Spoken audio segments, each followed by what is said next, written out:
Welcome back to Life on Two Wheels. I apologize for this episode looking so somber. That is not really my intention.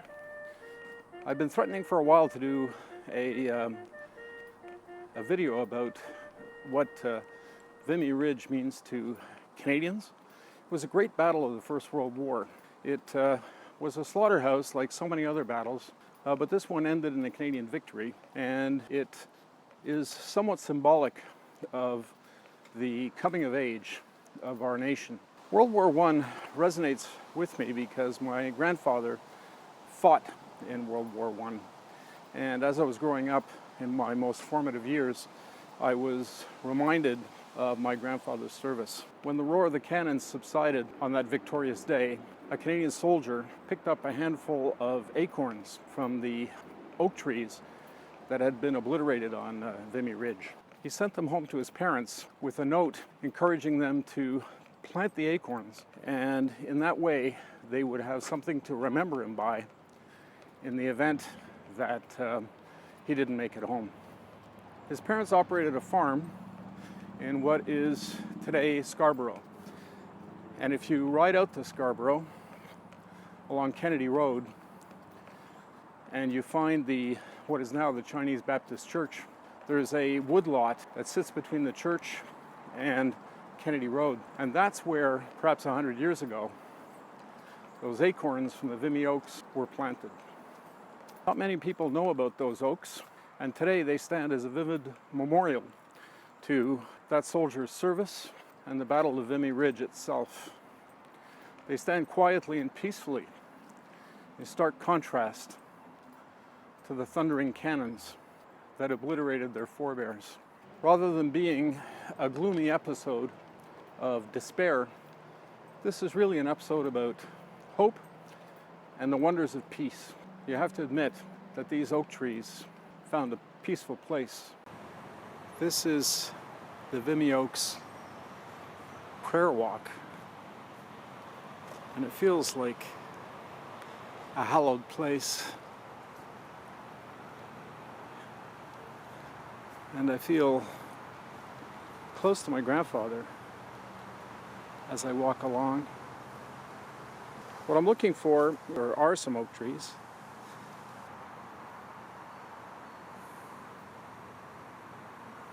They're here somewhere.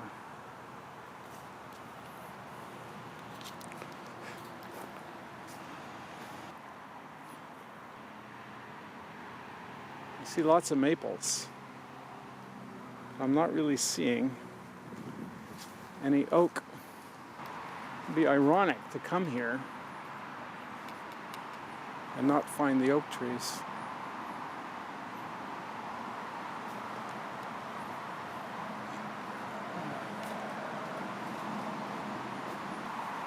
Oh my God. This is a Vimy oak. It's a white oak tree.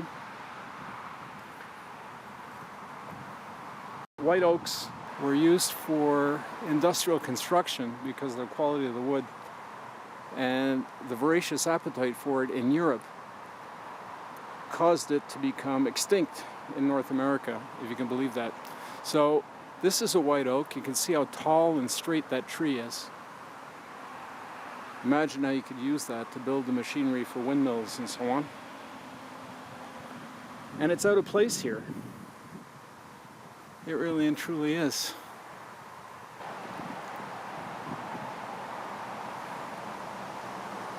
I can't believe that's the only oak tree. Perhaps there are some others here.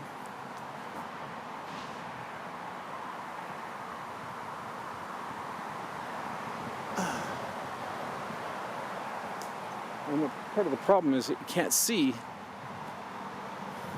what kinds of trees these are because the foliage is so high up.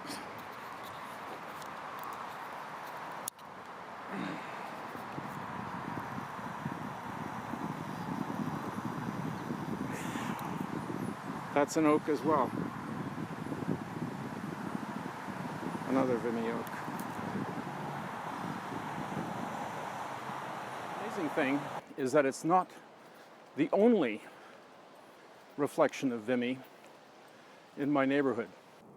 So we've reached a destination, and what we have here, aside from my Vespa, is we have the final resting place of Walter Seymour Allward. And you see on this marker, this is not his grave, this is the marker, an image of the Vimy Memorial. And I'll put a much better picture than that up for you. And his grave is right here.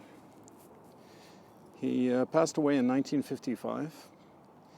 And in some respects, no one has, or very few, have created memorials that are more quintessentially Canadian, that express our identity more than the memorial to the Battle of Vimy Ridge.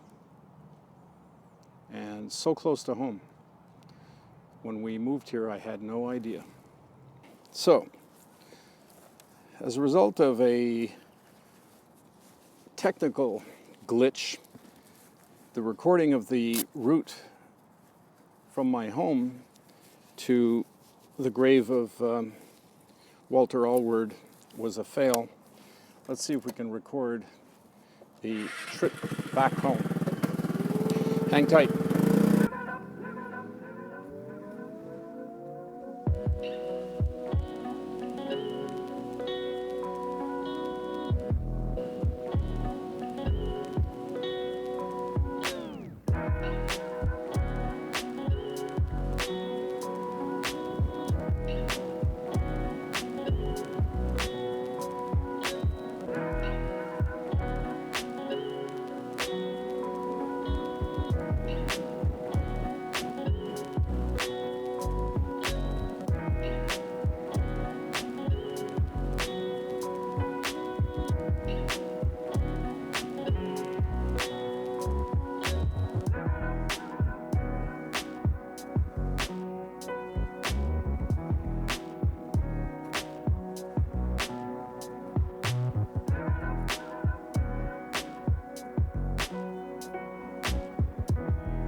So it's a little bit rough, obviously. The roads are not in great condition, and as a result, there's a lot of shaking and going on with the camera. But I think that's the fate of many motorcycle videos. I'd have to have a helmet mount, I think, to use my body as a stabilized gimbal.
And there you have it.